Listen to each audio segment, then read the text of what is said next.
여러분 안녕하십니까? 라디오 전망대 송유라입니다. 요즘 부모들은 아이가 겨우 말을 가리면 글을 가르치며 사모하는 것은 과거 급제요, 바라는 것은 국입니다. 학문하는 도리를 이야기하는 사람이 있으면 떼지어 웃고 헐뜯습니다. 조선시대 인종에게 과도한 교육열을 고발한 글이라고 하는데요. 양반이라도 과거에 급제하지 못하면 벼슬길에 나가지도 못하고 생계가 곤란해지기도 했으니 부모들이 자식들의 교육이라면 어떤 일이든 자처했을 텐데요.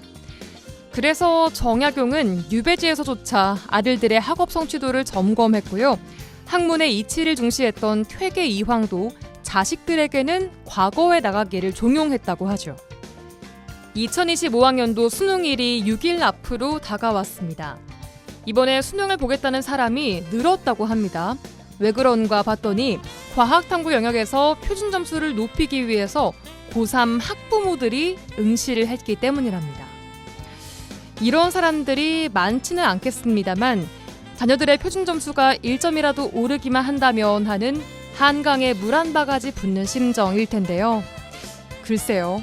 요즘만큼 교육열이 뜨거웠다는 조선시대에도 과거가 치러지는 성균관과 밖을 잇는 40cm짜리 대나무 관이 있었다고 하니 뜨거운 교육열로 인한 천태만상, 그때나 지금이나 이렇게까지 할 일인가 싶습니다. 오늘 라디오 전망대가 준비한 소식입니다. 지역 소식들 뉴스 브리핑 통해 들어보고요. YMCA 토론, 민원 해결사까지 이어집니다. 잠시 후에 뵙죠.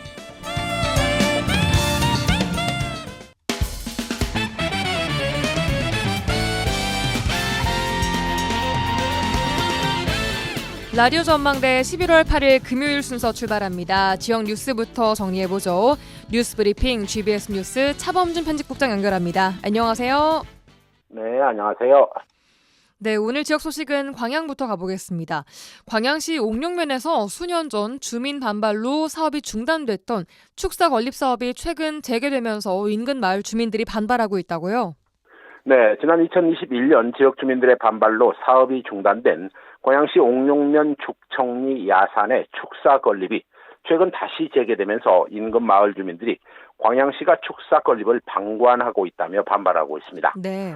주민들은 축사가 건립될 경우 빗물 배출 등으로 인해 마을에 피해가 발생할 수 있다며 광양시가 허가를 취소해야 된다는 입장이지만 광양시는 축사 건립 과정에 법적인 문제가 없어 취소할 수 없다는 입장을 보이고 있습니다. 네. 이 주민들과 갈등이 이어지고 있는데요. 해당 축사는 소 150두를 기를 수 있는 2,000제곱미터 규모로 이 축사 건립이 진행 중입니다. 이 축사가 건립되고 있는 곳은 가축 사육이 제한되는 이 보전 관리 지역이지만 네. 이 소와 말은 키울 수 있는 지역이어서 이 축사 건축을 두고 지역민과 건축주 간의 갈등이 수년째 이어지고 있습니다. 이 축사 건립을 진행하고 있는 건축주는 지난 2021년 광양시로부터 건축 허가를 받았지만 주민들의 반대로 공사를 하지 못했다며 올해 초 건축 허가 사항을 일부 변경했고 2달 전부터 공사를 다시 시작한 상황입니다. 네. 법적으로 문제가 없으면 건축 허가를 내줄 수밖에 없다라는 것이 광양시의 입장으로 보이는데 축사 건립 논란에 대한 쟁점을 자세하게 좀 정리해 주시죠. 네, 주민들은 축사 건축 과정에서 절차상의 문제와 함께 주민들의 거주 환경 악화 문제를 거론하고 있는데요. 주민들은 큰 비가 내리면 빗물에 가축 분뇨가 섞여 산 곳곳에서 악취가 날 가능성이 있고 또 축사 부지 인근이 대부분 개인 소유인데다 산 중턱에 마을 주민이 사용하는 지하수 저장 탱크가 있어 오염 우려가 크다고 주장하고 있습니다. 예. 주민들의 축사 건립 반발과 함께 시의회 일부 의원도 건축 인허가 과정에 문제를 제기하고 있는데요. 광양시의회 특정 의원은 광양시가 건축주에게 제시한 토지 형질 변경 허가 협의 조건에 도시계획위원회의 심의를 받아야 한다고 해석되는 내용이 포함되어 있지만 정작 심의를 받지 않아 절차적 하자가 있어 보인다, 이런 입장을 냈습니다. 이 주민들과 광양시의회 특정 의원의 문제 제기에 대해 광양시는 시 도시계획위원회의 심의가 없어도 건축 허가는 문제가 없다는 공식 입장을 밝혔습니다. 또한 광양시는 해당 축사 건립이 새로운 개발 사업이 아니라 30년간 축사가 운영되어 오던 기존의 장소에 이 새로운 축사를 짓는 내용이기 때문에 네. 주민 동의가 법적으로 요구되지 않고 건축법 등 관련 법령을 준수해 이 적법하게 허가된 시설이라는 입장입니다. 예. 광양시는 건축주의 입법 정황이 없는 상황에서 허가를 취소할 수 없고 관련법에 따라 축사 건립 이후에 분뇨 배출 기준의 준수 여부를 지속적으로 점검할 것이고 축사 건립 과정에 비산먼지 등으로 주민 불편이 생기지 않도록 하겠다는 입장을 밝히고 있습니다. 예. 다음은 여수 순천 11구 사건 관련 소식입니다. 최근 전남 지역의 지자체들이 여순 11구 사건 유족들에 대한 생활보조비 지원을 시작을 했는데요. 지역 일부에서 이 생활보조비 지원 사업이 유족들의 마음에 상처를 주고 있다, 이런 지적이 나오고 있어요. 네, 전라남도의회가 제정한 전라남도 여수 순천 11구 사건 희생자 유족 생활보조비 지원 조례가 지난달부터 시행되면서 전남의 각 지자체별로 유족들에게 생활보조비가 지급되고 있는 가운데 생활보조비 지급 과정에서 유족들의 마음을 다치게 하는 사례가 발생하고 있다, 이런 지적이 나오고 있습니다. 네. 여수 11구 사건 생활보조비 지원 대상은 여순특별법에 따라 희생자 유족으로 결정된 이들로 신청일 기준 6개월 전부터 전남에 주민등록을 두고 거주해야 되고 지원 대상 유족은 배우자나 부모, 자녀, 형제, 자매들로 도비 3, 시군비 7의 비율로 매월 10만 원씩 유족 2명에게 지원되고 있습니다. 네. 이 문제는 보조비 지원 대상이 유족 2명에게만 국한되고 있고 또 거주지까지 제한을 두고 있다는 부분인데요. 자녀가 2명 이상인 유족들은 이 2명을 제외한 나머지 유족은 지원을 받지 않겠다는 합의서를 제출해야 되고 또 2명의 유족 중 거주지가 전남이 아닌 경우에 대상돼서 제외될 수 있다는 부분이 유족들로부터 반발을 사고 있습니다. 네, 아직 희생자 결정이 최종적으로 마무리되지 않은 상황인데 생활보조금 지급을 두고 유족 간의 분란이 생기는 일은 없어야 할 것으로 보입니다. 어떻습니까? 네, 지역 일부 언론에서는 생활보조금 지급이 시작된 이후 벌써부터 보조금 수령 대상자를 정하는 과정에서 가족 간의 갈등이 생겨 아예 지원비를 신청하지 않은 경우까지 발생하고 있고 네. 또 대상자 2명 중 전남이 아닌 타 지역에 거주하는 유족들로부터 불만이 나오고 있다는 지적입니다. 여순 사건 범국민연대 박 소장 대표는 생활보조금 지급 과정에서의 최근의 논란과 관련해 아직 조사가 완료되지 않은 상태이고 희생자 결정이 마무리되면 유족들 간의 분란이 더 발생할 것으로 보이는데 희생자의 죽음도 억울하고 그동안 살아온 유족의 삶도 원통한데 이번 생활보조금 지급을 두고 유족 간의 분란을 일으킬 수도 있다며 제도의 보완을 요구하고 나섰습니다. 예, 알겠습니다. 오늘 끝 소식은 여수로 갑니다. 여수시가 여수 산단 인근 삼동지구에 조성한 여수 미래혁신지구가 혁신지구라는 명칭이 무색할 정도로 미관 관리가 엉망이란 지적이 나오고 있어요. 네, 여수 산단 인근 삼동지구에 조성한 여수 미래혁신지구 곳곳이 여수시의 도시관리가 제대로 이루어지지 않고 있어 일부 지역에 자풀이 무성하고 또 가로수가 고사하고 이 파손된 벤치가 방치되는 등 관리가 엉망이라는 지적이 나오고 있습니다. 예. 여수시의 삼동지구 여수 미래혁신지구는 여수국가산단과 연계한 연구기관이나 지원기관의 집적화 산업단지인데요.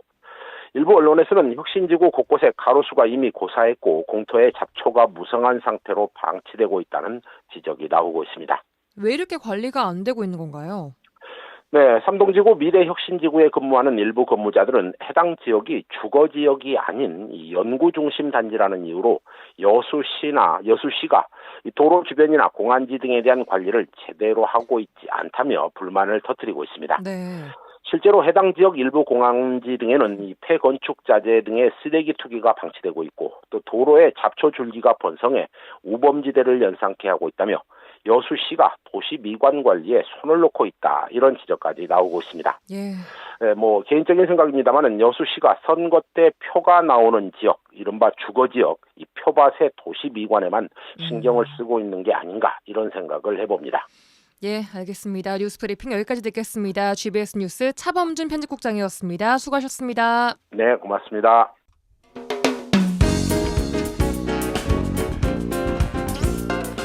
고충을 듣습니다. 라디오 전망대 민원 해결사. 민원 해결사 오늘도 이미지 리포터와 함께합니다. 어서 오세요. 네, 안녕하십니까? 네, 여수 만성리 해수욕장에서 오천동 모사금 해수욕장으로 가는 길은 수십 년 된 메타세콰이어 나무가 도로 양 옆으로 울창하게 이어져 있습니다. 그런데 도로 확장 공사로 인해서 일부 나무가 사라질 위기에 처해 있다면서 시민들의 서운함과 안타까움이 커지고 있습니다. 네, 올해 초부터 시작된 도로 공사는 오는 27년 1월 완공 목표로 진행 중입니다. 도로 확장 공사가 시작되는 지점은 여수 북초등학교에서 오천동으로 향하는 진행되는 도로에 만성리 해수욕장에 나오는 이 도로가 합류되는 작은 삼거리입니다. 현재 오천동으로 향하는 도로 초입에 이 도로 확장을 위해 토목 공사가 이루어지면서 이 기존 도로 밑에 산비탈이 황토빛으로 파헤쳐 있습니다. 네. 이 도로 확장 구간은요, 약 780m 떨어진 오천공단 입구까지인데요. 이 구간에 메타세콰이아 118그루가 있습니다. 네. 그중 51그루만 그대로 존치되고요. 반 이상이 넘는 67그루는 옮겨 심거나 벌목을 하게 됩니다. 네. 몇 해 전에도 여수에서 이런 비슷한 사례가 있었습니다. 30년이 넘어서 규격이 커진 도심 가로수 메타세콰이아를 벌목해서 다른 수종으로 바꿔 심으면서 시민들의 분노를 샀었는데요. 이번에도 시민들의 반대가 크다고요. 네, 시민들은요, 길을 걸으면서 감탄하고 있던 이 나무들이 사라질 위기에 놓이는 게 그저 안타깝다 얘기합니다. 이 환경을 위해 나무를 심자는 몫을 높이고 있는데 심은 지 수십 년 된 이 나무를 베는 것은 옳지 않은 행정이라고 꼬집었는데요. 네. 또 베어내지 않고 나무를 옮겨 심는다고 해도 이 나무가 잘 자랄 수 있을지 장담할 수 없는 상황이기 때문에 더욱 반대 목소리가 커지고 있습니다. 또 교통 편의, 관광 목적으로 자연을 뒷전으로 여기는 행정은 옳지 않다고 덧붙였습니다. 시민들에게 들어보시죠. 너무 안타까운데요. 이게 너무 크고 지금 좋은데 딱 그 중간에 보면 이렇게 꺾는 부분 거기서 멈춰서 사진도 많이 찍고 계세요. 많이 찍고 차라리 어차피 지금 나무들이 많이 있으니까 나무를 더 심어가지고 차라리 촘촘하게 하면 더 드라이브 하기도 좋고 보기 좋지 않겠냐 우리 막 그런 얘기 했었거든요. 근데 거꾸로 갑자기 자른다고요? 다른 지방에서 관광이 왔을 때 편하고 그냥 잘 이렇게 하고 깨끗하고 이런 것만 생각하시는 것 같아요. 누구를 위한 뭔가 싶은데요. 자연은 별로 고려하지 않고 일단 깎고 밀고 여수만의 그런 게 사라져가고 있는 것 같아요. 네, 시민들의 이야기 듣고 왔습니다. 여수시가 이렇게 도로 확장 공사를 결정한 지가 10년이 넘었습니다. 10년 전 설계로 인해서 설계 변경을 하지 못한다 이런 입장이라고요. 네, 하지만 시민들은 반대로요. 10년이 넘은 설계인 만큼 공사가 진행이 전 이 메타세콰이어를 살리고 보존할 수 있는 대책과 원활한 도로 개설을 위한 방안을 모색할 수 있는 시간이 있었지만 그렇지 않았다는 겁니다. 시민들 의견을 들어보고 전문가들의 의견을 더 들었으면 더 좋은 방안이 나올 수 있을 거란 아쉬움이 드는 부분입니다. 여수환경운동연합 강은순 사무국장 인터뷰입니다. 도로 계획을 할 때부터 그런 것을 충분히 예상하고 도로 계획을 입안을 해야 되고 또 그런 입안 당시에 지역 주민들이나 시민들의 의견 수렴을 반드시 거쳐서 가로수를 어떻게 보존하면서 필요에 의한 도로도 낼 것인가 이런 고민이 반드시 필요한데 여수시의 공무원들이나 정책 결정자들이 그런 부분을 관가함으로써 이 10년이 계획이 수립된 지 10년 만에 이런 것들이 다시 논의되고 지금 와서는 또 10년 전에 이미 계획이 서보여서 지금 어쩔 수 없다. 이런 핑계를 대는 그런 것들이 반복되고 있습니다. 공무원들이나 정책 결정자들의 그런 인식 변화가 반드시 필요하다라고 생각합니다. 여수시는 이 시기의 필요성을 느끼고 있지만 많은 사업비가 부담으로 작용되고 있습니다. 그래서 여수시에서는요, 조경협회나 전문가 등의 자문을 통해 이 가로수 존치에 대한 의견 수렴을 진행했는데요. 이번 달 내로 결정할 예정입니다. 하지만 공사가 진행되고 있는 상황에서 이 나무들의 존치에 대해 기존 계획에서 크게 변경될 수 있는 확률이 많지 않을 것으로 예상되고 있습니다. 네, 알겠습니다. 오늘은 만성리 주변에 있는 메타세콰이아 길의 존치 또 사라질 위기에 놓인 나무들에 대해서 이야기를 해봤습니다. 오늘 이야기 여기까지 듣겠습니다. 이미지 리포터와 함께했습니다. 고맙습니다. 네, 감사합니다.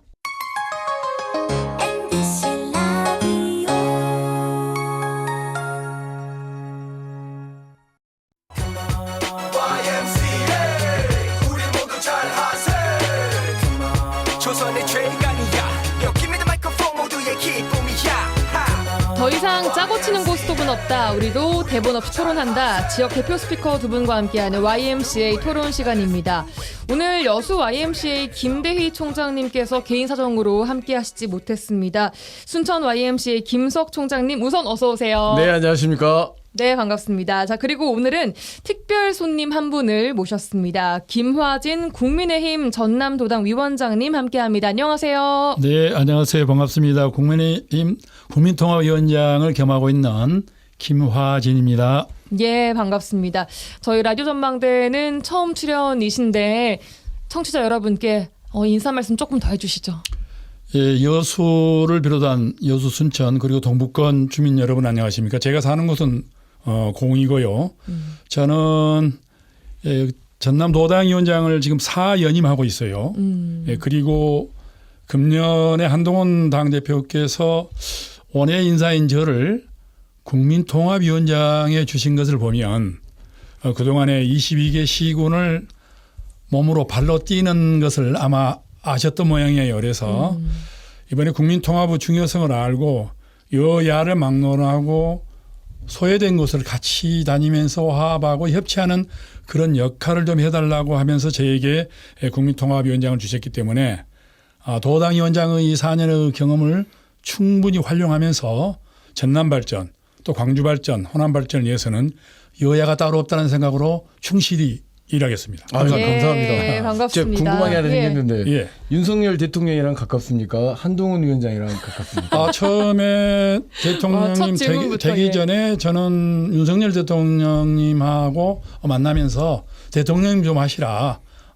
이렇게 인기 있을 때 우리 당에 오시는 게 좋겠다. 이렇게 지금 예. 현재 검찰총장 누구랑 가깝냐 이 말씀입니다. 지금 현재는 아무래도 미래 권력인 한동훈에 더 가까워야 되지 않겠느냐. 그렇죠. 예, 그렇죠. 뭐 사실대로 이야기해요. 예, 자, 오늘 아주 풍성한 토론이 네. 기대가 됩니다. 제 근황은 안 물어봅니까? 여쭤보려고 했습니다. 김석 총장님 잘 보내셨나요? 지난 한 주간. 네, 저희 지금 갑자기 날씨가 엄청 추워졌잖아요. 네. 저 3일부터 7일까지 좀 싱가포르라는 나라에 연수를 갔다 공부하고 왔는데 부러운 나라 도시국가잖아요. 수많은 정치인들이 싱가포르를 다녀왔을 것이다. 그리고 네. 많은 것들을 배워왔을 것이다. 라고 생각하는데 뭐 여러 가지 제도적 차이가 있긴 합니다만 그런 것들을 하나씩 도시에 접목하기도 하고 국가에 접목하기도 하면서 정말 국민에 대한 행복, 국민의 행복을 떠나서 좋은 골목 그리고 좋은 마을 좋은 지역 여기까지는 또 지방자치가 해볼 수 있잖아요. 그런 일을 함께하기 위한 정치인들의 태도와 학습과 뭔가 미래 비전이 있어야 되는 거 아니겠는가라고 하는 것을 좀 뼈저리게 좀 느끼고 왔고 오다가 네. 오는 도중에 굉장히 좀 부러운 나라에 갔다가 왔는데 대통령 기자회견에 나름 기대가 있었는데 갑자기 추워지더라고요. 부산에 도착하자마자 갑자기 좀 추워지는 그런 경험을 하고 왔다라고 하는 말씀으로. 어제 오셨어요? 네. 어제 오전에 왔습니다. 오시자마자 그러면 예. 담화를 보셨겠어요? 그냥 그거 보느라고. 예. 그러니까 생방송은 못 보고 끝나고 봤는데 그냥 죽는 줄 알았습니다. 그 듣고 오늘 방송 다 때문에 보셨어요? 다 봐야죠. 오늘 방송을 위해서. 알겠습니다. 자, 본격 토크 들어가 보도록 하겠습니다. 청취자 여러분은 어제 윤석열 대통령의 대국민 담화 기자회견 어떻게 들으셨습니까? 대통령은 주변의 일로 국민의 걱정과 염려를 남겼다며 사과하고 고개를 숙였습니다만 사과의 주체와 구체적인 내용이 뭐냐 이런 기자의 질문에는 답을 제대로 하지 못했습니다. 그리고 김건희 여사와 명태균 씨에 대한 여러 의혹에 대한 질문과 또 답변이 있었습니다만 충분치 못했다 이런 이야기가 나오고 있는데요. 대통령 발언 하나하나가 이슈가 되고 있고 여야의 반응이 다른 상황입니다. 오늘은 어제 대통령의 기자회견 발언을 가지고 하나씩 그 행간의 의미와 함께 두 분의 의견 들어보는 시간 마련했습니다. 자, 오늘 저희가 특별히 어제 담화문이랑 그 답변의 일부를 좀 컷으로 준비를 해봤습니다. 들으면서 이야기를 해보도록 하죠. 먼저 대통령의 사과입니다. 발언 내용 먼저 들어보시죠. 과거에 그 대통령과 그 대통령 그 부인의 어떤 뭐라 그럴까 소통 프로토콜이 제대로 안 지켜졌기 때문에 그런 것이고 또 불필요한 얘기들 안 해도 될 얘기들을 하고 이렇게 해서 생긴 것이니까 그 부분에 대해서 제가 사과를 드리고 그런 거로 국민들께서 네, 이 사과에 대한 기자의 질문에 대한 답변이었습니다. 이 사과의 내용과 진정성에 대한 이야기부터 나눠봐야 될 것 같습니다. 먼저 김석 총장님. 네, 일단 뭐 대단히 지금 대통령의 담화와 또 사과가 지금 굉장히 지금 대한민국을 들끓게 하고 있는 건 사실입니다. 그런데 이제 사과에 관련한 문제를 먼저 언급하셨으니까 일단 사과는 하셨던 것 같습니다. 사과는 하셨던 것 같은데 이 사과라고 하는 것이 무엇에 대해서 사과를 해야 되는지 구체적이어야 되고, 그다음에 그 사과에 대한 책임이 어떤 방향으로 와서 어떻게 문제를 해결해야 되는지에 대한 이야기가 돼야 되고, 그다음에 뭐 그 사과의 끝에는 결국은 이런 사과가 결국 낳은 그 결과를 낳은 것에 대해서는 좀 이런 일이 반복되지 않도록 뭘 해야 되겠다라고 하는 그런 사과의 어떻게 보면 형식이라고 하는 게 있는데 이 형식을 굉장히 좀 파괴된 거였고, 그리고 지금 현재 대통령 부인에 대한 뭐 여러 가지 이야기라 뭐 명태균 씨나 이런 분들에 대한 어떤 그 거의 국정농단에 가까운 상황에 대해서 이야기를 하고 있는데 과거 이야기로 계속 묻으려고 하시는 경향을 보면서 야, 이거 국민들이 저 사과를 정말 받아들일 수 있겠는가? 그래서 진정성이 없는 사과였다라고 하는 것라고 생각하고요. 예. 또 하나 이제 보면서 되게 많이 그 대통령의 담화와 이 기자회견을 보면서 많은 국민들이 희망을 걸었을 것 같아요. 희망을 걸었는데 그 희망도 무참히 좀 깨져버린 거고. 그래서 저는 이게 대국민 사과가 아니라 대국민 참화 아니었는가 조심스럽게 말씀드려 봅니다. 알겠습니다. 김화진 위원장님께서는 조금 전 듣고 오신 대통령의 발언 또 사과의 내용과 진정성에 대해서 어떻게 생각하십니까? 뭐 세상 모든 일이 첫 술에 배부를 수는 없는 거 아니겠어요? 그동안에 직접적인 사과의 표명이 없었던 건 사실인데 어제는 사과를 진솔하게 말씀했고 더더욱이 머리 숙여 죄송하다. 모든 것이 나의 잘못, 부득의 소치라고 얘기를 했단 말이죠. 그것 자체가 아주 엄청난 반전인 것이죠. 그리고 무엇을 잘못했는가를 지금 보면 김건희 여사를 거의 최순실처럼 악마화를 하고 있어요. 그런데 사실적으로 들어가 보면은 아무도 몰라요. 제가 우리 지역 사람들 다 저도 김대중 대통령님과 함께 했던 사람이기 때문에 물어보면은 그러던데 누가 그러던 이런 것이 구체적인 게 하나도 없어요. 그리고 남이 전달한 내용들 유튜브에 나온 내용들이 이거든요. 자, 그렇다면 대통령께서 사과를 하되 무엇을 잘못했다라는 것을 명확하게 얘기를 해주면 거기에 대한 얘기를 하지 않겠어요? 예를 들어서 명태균이라는 사람이 누구를 공천해달라고 나한테 와서 내가 그것을 김건희 우리 부인을 통해서 그 사람을 공천을 줬다라든가 이러한 내용이 있어야 하는데 전혀 그런 내용이 아닌 짜집기를 가지고 와가지고 마치 대통령이 공천에 개입한 것처럼 결국 명태균이라는 사람 뭐라고 그랬습니까? 저 내용은 내가 준 내용도 아니고 남이 한 것인데 결국 그 내용은 내가 자세히 보니까 대단히 잘못된 것이다. 죄송하다. 어제도 그랬고 오늘도 그런다고 그래요. 보세요. 본인의 이야기를 드려야 되고 사과의 주체가 무엇이고 사과 대상이 무엇인가. 저도 구체적으로 몇 가지 정도는 명시를 했었으면 참 좋았다라고 생각은 해요. 자, 우리 내 부인이 좀 다니면서 조금 너무 가볍게 대화를 나누는 것만큼은 조금 문제가 처신상에 문제가 있는 것 같다. 그런 것만 좀 자제를 해줬으면 오늘날 같은 이런 큰 오해를 받지 않았을 텐데 이 정도라도 해서 그것이 내가 사과를 하자는 것이다. 이 정도는 해줬어야 되는데 그게 없었던 것이 저는 아주 아쉬운 점이라고 생각하고 있습니다. 위원장님 제 생각은 좀 반영이 좀 되셨으면 좋겠는데 그래서 밝혀진 게 없으면 굳이 나와서 사과할 이유가 없었을 테고 그리고 밝혀진 것들이 필요하니 특검을 지금 요청하고 있는 거잖아요. 정치권에서는. 그러면 말 그대로 증거가 없으니까 사과하지 말았어야 됐고 그러면 그게 필요하다고 하면 특검을 수용하는 정치적 행위야 또는 행정적 행위로서 대통령이니까 일반 동네 아저씨가 아니잖아요. 동네 아저씨면 모든 게 나의 부득의 소치야 뭐 이렇게 할 수 있는 건데 그런 부분에서 놓고 보면은 어제 너무 우격다짐식의 그런데요. 사과 아니었나요? 너무 구체적이지 않았고 예를 들어서 이런 거죠.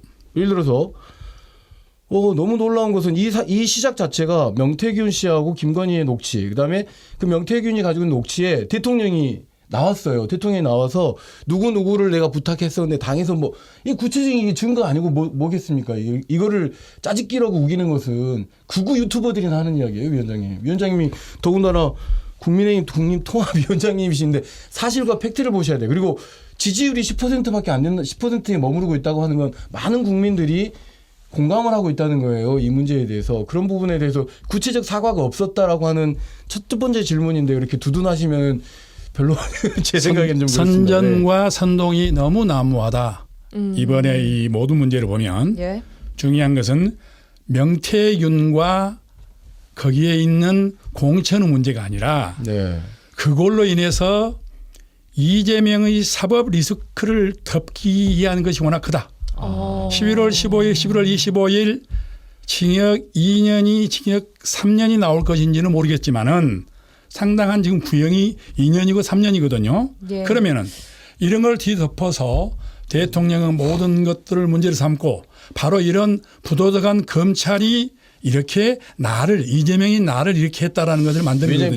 다음 질문으로 우선 다음 질문에 너무 오래 많아서요. 그러니까 지금 예. 김석 총장이 오래 하시니까 근데 중요한 것은 알겠습니다. 그 문제를 가지고 예. 객관적으로 네. 보셔야 한다고 말이에요. 알겠습니다. 저는 대통령을 그 당에 정하고 있기 속해 있지도 때문에 않으니까요. 그러니까 내가 더 잘 알죠. 예. 예. 알겠습니다. 자, 우선 준비된 다음 발언부터 바로 듣고 오시죠. 저는 제 아내가 어떤 과오를 저지르고 불법을 저질렀다 그러면 아무리 사랑하는 아내지만 제 신분이 변호사면 제가 제 아내를 디펜더 해줘야죠. 그러나 제가 검찰총장이나 대통령으로 있다고 하면은 제가 그건 할 수 없습니다. 그러니까 이거는 아내에 대한 사랑과 변호 차원의 문제가 절대 아니라는 점을 다시 한번 말씀드립니다. 네, 김건희 여사에게 과오가 있다면 합당한 수사가 있어야 한다는 원칙적인 답변으로 읽힙니다. 하지만 특검은 반대 의사를 분명히 했습니다. 이 발언의 행간 어떻게 읽어야 할까요? 김화진 위원장님. 그러니까요. 지금 민주당은 항상 처음부터 대통령 당선부터 지금까지 처음부터 선거 결과에 승복하는 게 아니라 선거 결과를 승복하지 않아요. 처음부터 특검이었거든요. 그러면은 특검을 한다고 하십시다. 특검 검사를 누가 임명할 것인가? 모두가 검사가 하자는 거예요. 그거 정해놓고 하자는 거죠. 그것부터가 불법이고 그것부터가 편견이기 때문에 네. 특검의 명확성, 특검의 공정성을 마련해 와서 특검을 하자 해야지 특검은 당신이 문제가 있기 때문에 문제가 있는지 없는지는 밝히자는 것인데 먼저부터 문제가 있다고 지적을 하고 하거든요. 그게 무슨 특검이에요. 벌을 주기 위한 것이죠. 그렇기 때문에 그것이 입법이고 미국에서도 유럽에서도 그러한 특검을 하질 않습니다. 법무부 장관이 다 특검을 하거든요. 중요한 것은 공정성이 없다. 방금 대통령께서 말씀했지만은 문제가 있으면은 절대 디펜드하지 않겠다. 보호하지 않겠다. 방어하지 않겠다 그랬잖아요. 이 정도 과감한 발언은 뭐냐라면은 앞으로 나는 내 사랑하는 부인이고 나의 여자지만은 그것을 여러분이 생각하는 것처럼 지켜주지는 않겠다. 문제가 있는 상황에서는. 그런 걸 잘 보시면은 과감한 결단이라고 저는 보고 있습니다. 그렇게 들으셨어요? 네. 알겠습니다. 김석 총장님 어떻게 들으셨어요? 아니 아무래도 제 이야기만 좀 해야 될 것 같습니다. 일단 안 됩니다. 반반 들어야 됩니다. 예.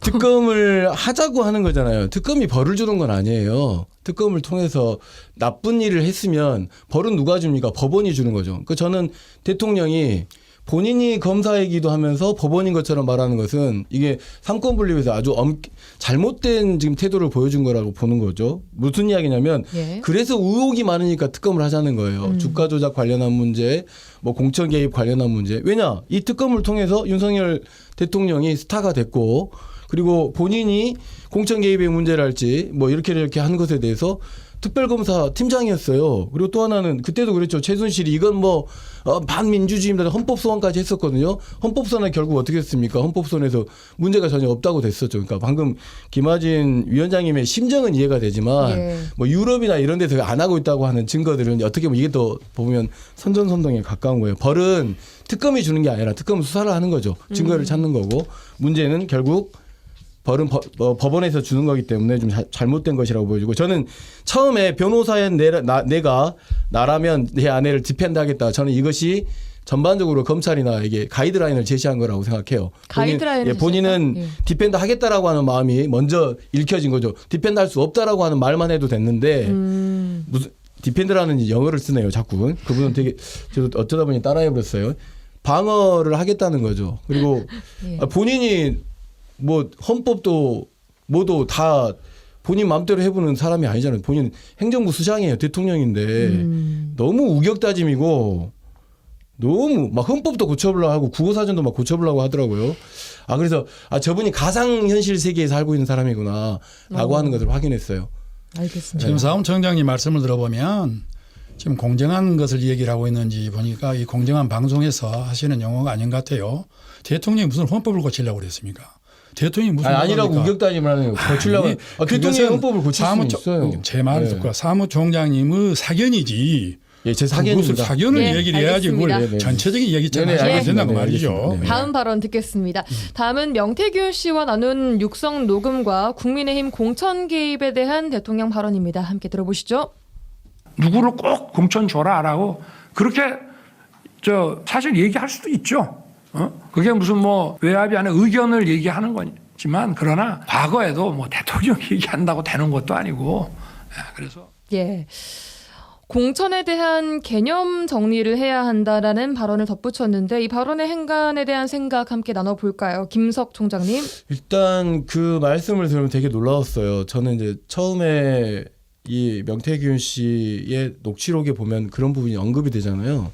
그래서 이제 많은 국민의힘 지지자들이나 또 많은 국민들은 그럼에도 불구하고 그런 사실이 없다라고 하는 말이 나오기를 바랬을 거라고 저는 생각해요. 예. 왜냐하면 대통령이기 때문에. 그런데 그렇게 잘 가시다가 갑자기 공천을 주라고 할 수도 있는 거 아니냐 뭐 이렇게 뒤끝을 좀 흐리면서 결국은 대통령 시절 당선자이거나 대통령인 가운데서 누구에게 줄 수도 있는 거 아니냐 본인은 의견이라고 하지만 그것을 받아들이는 쪽은 의견이라고 보기 어려운 것이라고 봐야겠죠. 그리고 네. 지난번 좀 안타까운 대한민국 현대사에서의 안타까운 그 박근혜 그 탄핵 때도 그런 문제들을 직접 수사했던 걸로 알고 있는데 그런 부분은 대단히 놀라웠고 예. 조금 너무너무 실망스러운 발언 아니었는가라고 말씀드리고 싶습니다. 실망스러운 발언이었다. 김하진 위원장님, 이 공천 관련한 발언 어떻게 들으셨어요? 이 대통령은 1호 당원이고요.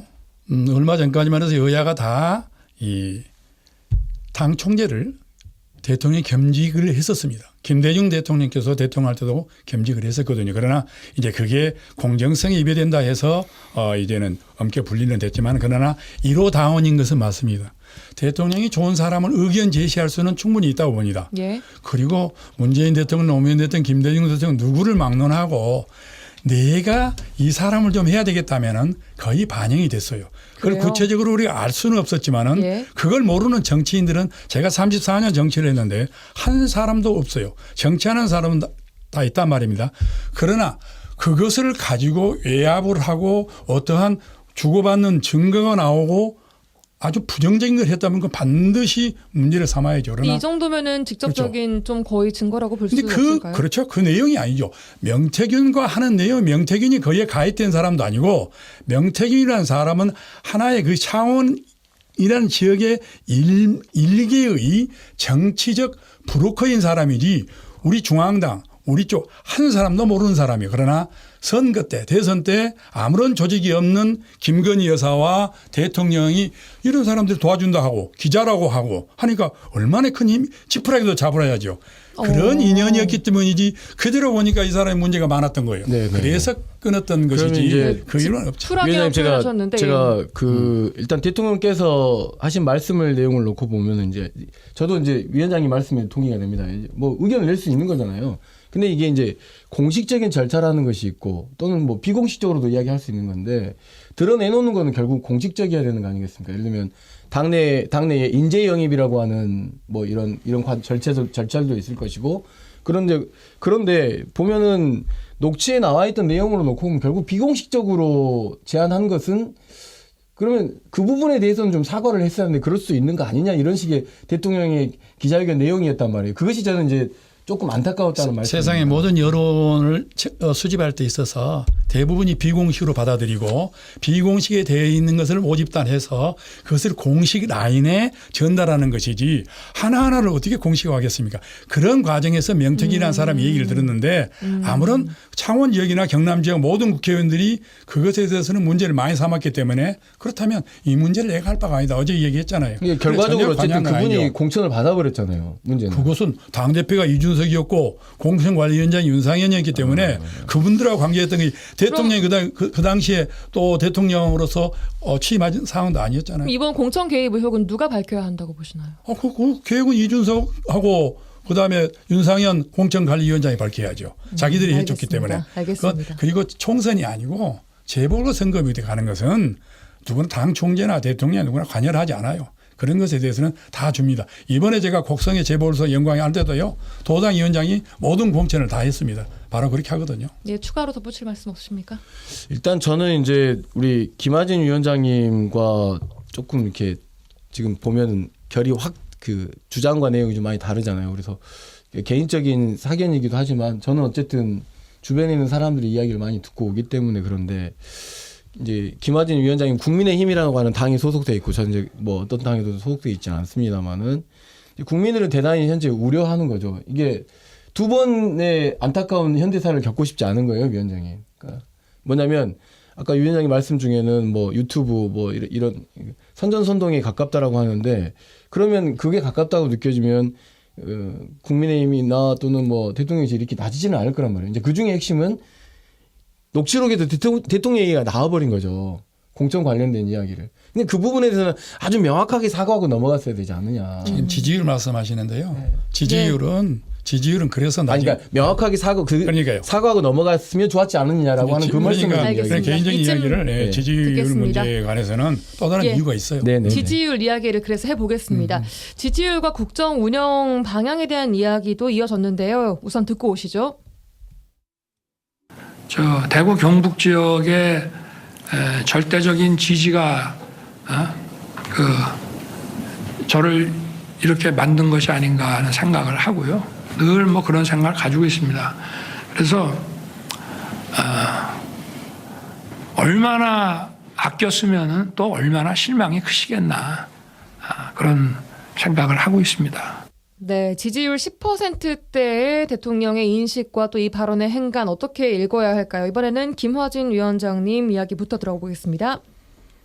대구, 경북, 뭐 부산, 울산 등 영남 지역이 대통령 선거에서는 결정적으로 당선을 했단 말입니다. 0.74% 차이였는데 거기에서 거의 뭐 80% 정도가 나왔으니까요. 그런데 지금 윤석열 대통령에 대한 지지율이 거기에서도 뭐 20%에 30%, 40%밖에 안 된단 말입니다.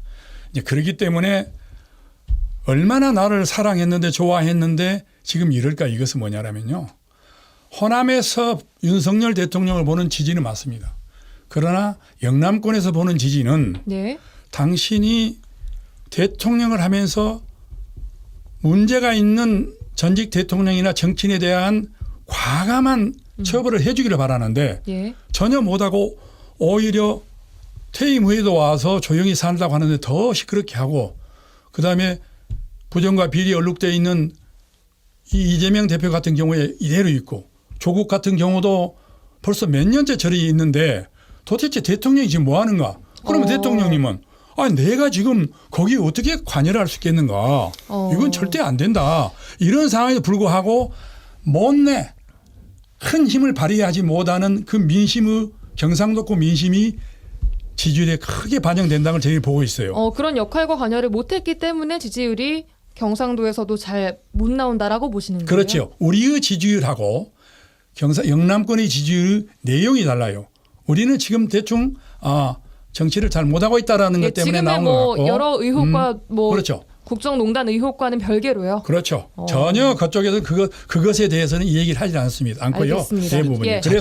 그래서 전혀 다르다는 거예요. 저희들은 이것은 여의도 연구소 있잖아요. 민주연구소 있듯이 연구소의 내용들을 보면 그렇게 나와요. 알겠습니다.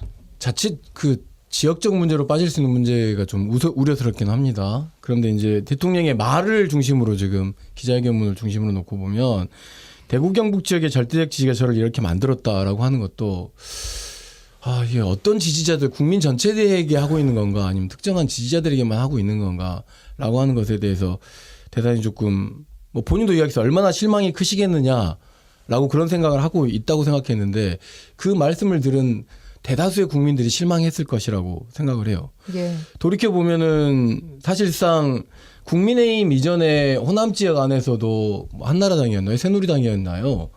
순천 지역 같은 경우는 그 지역 당에 국회의원이 만들어지기도 하고 또는 여순에 대해서 사과도 하면서 나름대로 국민의힘의 지지율을 굉장히 좀 높이려고 했었던 곳이 또 이곳 이 전남 동부권 지역에서 굉장히 좀 핵심적으로 고민을 하려고 했었던 곳이 맞죠, 김한진 위원장님. 그런데 이런 발언을 통해서 대구 경북 지역 아닌, 그러니까 대구 경북과 대구 경북 지역 아닌 어떤 뭐 좀 나누고 있는 건 아닌가, 갈라치기 하는 건 아닌가라고 하는 알겠습니다. 것이 좀 조심스럽게 좀 생각했고. 그런 내용은 전혀 아니기 때문에. 그래서 그렇게 국정 명시 안 했으면 좋겠어요. 아니 시간이 대통령이 많지 그렇게 말씀을 않아서요. 하셨으니까 예. 국정 운영 방향에 대한 비전은 전혀 제시하지 못한 가운데서 좀 너무 안타까운 실망스러운 기자회견이었습니다. 자, 그렇다면 김화진 위원장님 이번 담화문 또 기자회견 이후에 지지율이 오를까요? 반등할까요? 지금 크게 뭐 오르지는 않을 거예요. 크게 오르지는 않은 이유가 지금 사법 처리 문제가 아직 남아 있기 때문에 그래서 12월 금년 말경에 상당히 그 사법 처리가 어떤 결과를 가지고 올 거냐 거기에 따라서 알겠습니다. 지지율이 크게 반등하지. 알겠습니다. 이번에는 추락은 하지 않고 소폭 상승은 합니다. 예, 알겠습니다. 김석 총장님 오를 거라 보시나요? 떨어질 거라 보시나요? 저는 더 떨어질 거라고 생각하고요. 그리고 굉장히 이 기자회견은 대한민국 한국 현대사에서 굉장히 오점이 되는 기자회견이 좀 될 것 같습니다. 알겠습니다. 자, 그럼 마지막으로 두 분께서 뽑은 대통령의 어제 담화문과 기자회견 내에서 뽑은 말 들어보도록 하겠습니다. 어떤 말이 가장 인상적이었는지 김석 총장님부터 들어볼까요? 저는 일단 사과한다는 말이 가장 인상적이었습니다. 네. 근데 사과하고 나서 바로 앉으시더라고요. 앉아서 담화를 하는 것도 되게 놀라운 형식이었다고 생각하고, 그다음에 저는 그럼 이제 어떻게 해야 된다고 생각하세요? 서서 대부분의 대통령들이 다 다른 나라 대통령 서서 또는 옆에 보좌진들의 도움을 받으면서 하잖아요. 앉아서 묻지 좌담회해야 할 성격은 아니에요. 사과를 하고 바로 좌담회로 들어가는 부분이에요. 그러니까 저에게 물어보는 것 중에 하나는 저는 좀 오싹했어요. 오싹. 그러니까 대통령 한 사람이라고 하는 게 아니잖아요. 대통령의 휴대폰을 아내가 새벽까지 본대요. 그다음에 이러저러한 국가 안보와 관련된 내용들이 있었을 때도 불구하고 국내 정치는 그렇다 치더라도 지금 미국이 대통령이 트럼프가 된 상황이고 막 복잡하고 본인들하고 친했던 뭐 일본의 뭐 총리도 바뀔 것 같고 막 이런 상황인데 국제적인 뭐 이러저런 안보와 관련된 문제들에서는 저런 인식으로 대통령을 앞으로 한다는 것은 되게 놀라울 것이다라고 생각했고 가장 인상적이었던 말은 그거였습니다. 예. 자기의 임기는 2027년 5월 9일이다라고 명확하게 국민들에게 선전포고한 기자회견이지 않았나. 좀 안타까웠습니다. 알겠습니다. 김화진 위원장님 어제 대통령의 말 중에 어떤 게 가장 인상적이셨나요? 예, 국민이 원하면 아내의 공식적 활동을 중단시키겠다 했거든요. 그러면 지금 국민들이 이 원하는 것은 활동을 안 했으면 하고 있단 말이에요. 그러니까 그건 안 하겠다는 선언을 했고 결국 그렇다 보면 아무래도 집안에서 대통령이 부인이기 전에 아내인데 여성이잖아요. 사랑하는 여성이 아내인데 자주 싸울 수밖에 없어요. 아무리 누구도 우리는 안 봤지만은 그래서 앞으로 싸울 일이 좀 많을 것 같다 이런 말씀하셨거든요. 많이 싸워야겠다라고 많이 하셨거든요. 싸워야겠다 그랬거든요. 예. 그렇다 보면은 제가 대통령을 개인적으로 아는데 굉장히 정이 많고 눈물이 많으세요. 그런데 나이 차도 있기 때문에 좀 아끼고 있는 건 사실인 것 같은데 이제는 좀 절박하지 못했던